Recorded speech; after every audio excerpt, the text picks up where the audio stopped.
Untuk mengetahui bagaimana sebetulnya dampak terhadap psikologi anak, langsung saja kita bergabung dengan Ibu Sani Budiantini selaku psikolog anak, remaja, dan keluarga. Selamat sore Mbak Sani.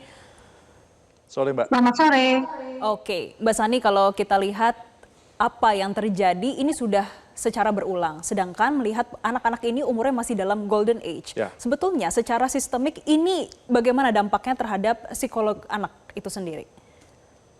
Iya, memang kalau anak menjadi korban kekerasan baik fisik maupun psikologis, tentunya anak ini yang pertama kali dilakukan adalah mendapatkan tempat aman buat mereka untuk mendapatkan lagi kebutuhannya secara emosional. Biasanya ada sentuhan, pelukan, dan hingga akhirnya anak percaya lagi kepada orang dewasa di sekitarnya. Karena biasanya anak yang menjadi korban kekerasan itu akan memunculkan emosi-emosi yang tidak percaya, ya, menangis atau jadi tidak mau disentuh misalnya. Tapi di sini orang tua harus hadir untuk mengamankan psikologis anak dengan cara memberikan ruang aman dan tadi banyak sentuhan secara psikologis yang membuat anak akhirnya lebih tenang. Biasanya anak juga dikasih waktu untuk bercerita walaupun tidak dipaksa, karena kalau tidak dipaksa anak belum siap justru akan menimbulkan trauma yang berkepanjangan, sehingga biarkan anak dengan caranya atau dengan bahasanya menceritakan kapan tepat yang anak merasa siap untuk kemudian sharing kepada orang tuanya, karena tergantung juga komunikasi anak, bahasa anak dan sebagainya.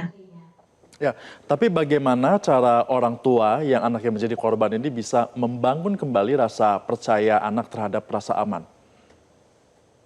Iya, ketika kita hadir, kemudian tadi ya anak diberikan ruang aman, kita juga bisa berkegiatan lagi dengan nyaman, anak sudah bisa tertawa, anak sudah bisa menjalankan hari-harinya dengan bahagia, begitu itu tandanya anak bisa saja sudah recovery secara mental begitu. Namun biasanya untuk keluar dari lingkungan keluarga, biasanya anak ada waspada dulu nih, karena kan tidak spontan anak membangun kepercayaan ya. Jadi biasanya untuk ketemu orang baru dia agak takut misalnya. Tapi orang tua harus perlahan-lahan tadi mengembalikan kepercayaan anak kepada lingkungannya dengan cara bertemu dengan orang-orang yang memang kita sudah seleksi bisa dipercaya begitu ya. Nah, sehingga nanti ketika anak kembali lagi misalnya dititipkan ke daycare lagi, kita sudah yakin bahwa daycare itu sudah masuk ke dalam kategori lolos seleksi ya, karena ada beberapa faktor yang membuat daycare itu kita anggap sebagai lolos seleksi.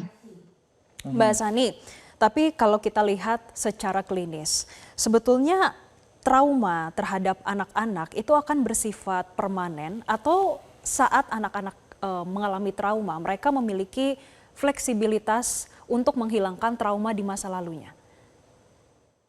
Iya, sebenarnya kan kalau dilihat-lihat sih kita juga punya trauma kali ya. Traumanya kan berbagai macam gitu ya dalam kehidupan kita nih.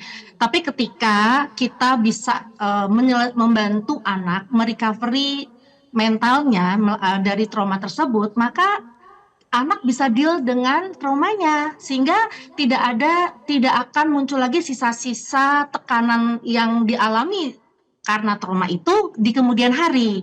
Nah, terutama tadi ketika orang tua sudah hadir, orang tua bisa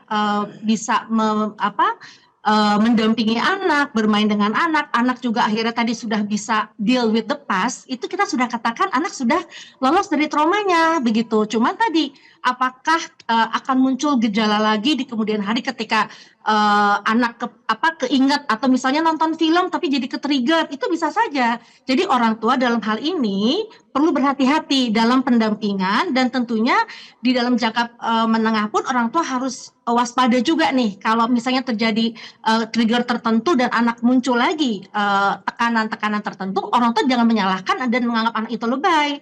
Anggaplah itu sebagai gejala sisa atau residu yang masih ada karena kejadian traumanya. Nah, orang tua tetap harus memvalidasi perasaan anak dan mengatakan bahwa kamu sekarang baik-baik saja karena kita sekarang ada di samping kamu, dan kapanpun anak mau cerita kita harus terima.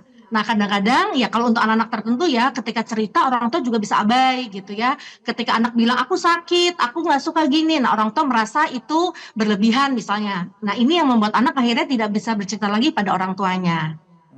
Cukup untuk menghealing trauma ini apakah cukup hanya dengan orang tua saja mendekati anak atau memang perlu bantuan profesional Mbak Sani? Atau sebenarnya ada kondisi-kondisi tertentu yang memang mengharuskan, membutuhkan bantuan dari tangan profesional?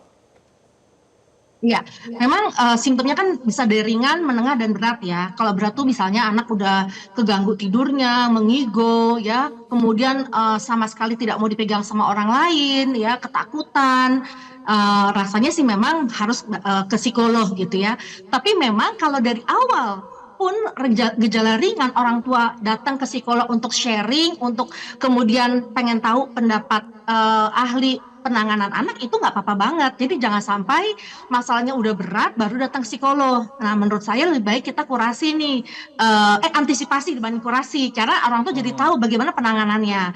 Karena orang tua juga harus punya step-stepnya, termasuk akhirnya memperkenalkan anak kepada orang di luar keluarganya. Karena kan pada akhirnya anak akan kembali kepada lingkungan sekolah misalnya, ke masyarakat yang lebih luas misalnya.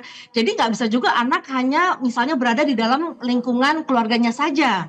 Nah, ini yang akhirnya membuat orang tua perlu sebenarnya datang ke ahli untuk tahu sebenarnya apa yang harus dilakukan secara tepat dan tidak salah dalam penanganan anak yang memang mengalami trauma kekerasan. Oke, Mbak Sani, tentu kita akan kawal kasus ini akan seperti apa. Sudah ada rekomendasi yang diberikan oleh KPAI, tapi kita akan melihat juga bagaimana proses hukumnya ke depannya dan juga pendampingan untuk para korban. Terima kasih Mbak Sani Budiantini selaku psikolog anak, remaja, dan keluarga sudah bergabung bersama kami dalam Newsline Metro TV. Jelajahi cara baru mendapatkan informasi. Download Metro TV Extend sekarang.